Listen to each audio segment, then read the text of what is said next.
Greetings and welcome to day 3 of 40 Days of Well-Being Concepts from my book, Balance is a Juggling Act: How to Start a Mental Revolution for a Change in Thought. And today's concept is thoughts either generate flowers or generate weeds. And this is something that popped into my head one day as I was looking for a solution for something. And I thought, wow, either, I can go up or I can go down. It's all up to me in my thought, like getting in the elevator, either you're pressing the button to go up or down. And I went and I looked it up to see, if it was an original thought because we really have original thoughts. And I saw that there was so much online about thoughts of flowers or weeds. Right? There's a famous saying that says, "Your mind is a garden, your thoughts are seeds. You can grow flowers or you can grow weeds." There's articles on the topic, and all of it is just like our thoughts just take us into this whole, like a mini big bang, and in its explosion, just like as we're going through this tumultuous times.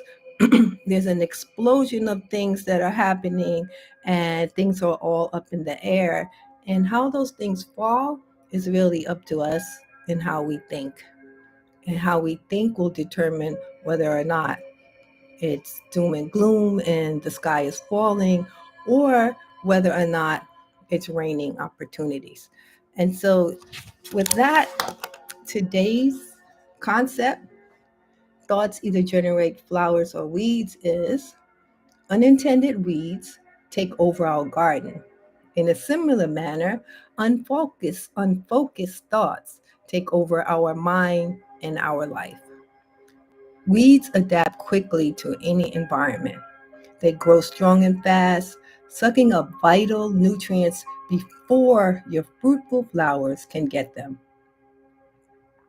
Unfocused thoughts behave the same way. They rob you of the energy and momentum needed to transform budding creative thoughts into flowers of reality. Even when you pluck weeds to cultivate an environment where they're not welcome, they will continue to pop up. And then, of course, if you've meditated, you know how persistent weed like thoughts can be.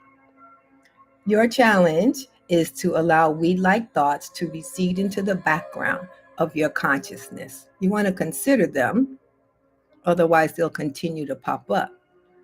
But you want to allow them to be morphed into higher potential thoughts. Some weeds hide under other plants. That is similar to the way in which subconscious thoughts trigger undesirable actions.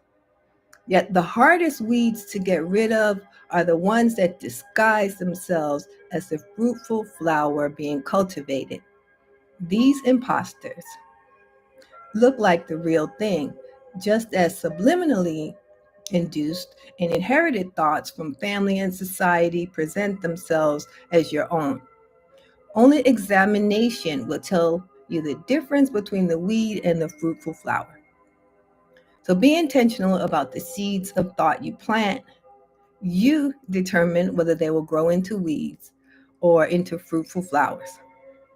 Today, observe your thoughts to see if you can find the weed like thoughts that rob you of energy and momentum. And just as we do every day, our next step is to think about the well being concept of the day. Thoughts either generate flowers or weeds. And take some time to journal. Take 3 to 5 minutes to do some journaling about what that thought brought up for you. And then during the day, to work through the thought, see how it pops up in your life, see where you might have some paradigm shifts. And then in the evening before you go to bed, to once again journal about how that well being concept, thoughts are either flowers or weeds, pops up into your life, how it showed up in your day, and to reflect on that before you go to sleep. So I'm going to turn up the music, give us some time to journal, because oftentimes if we don't do it now, it won't get done.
And as you examine your thoughts today to see if they're either generating flowers or weeds, be willing to see the harshness that often comes up with our thoughts due to our inner critic. Look at the judgment that we've placed on ourselves and on others. And be kind. Be kind to yourself. Be kind to others. Have a great day. And I'll see you tomorrow.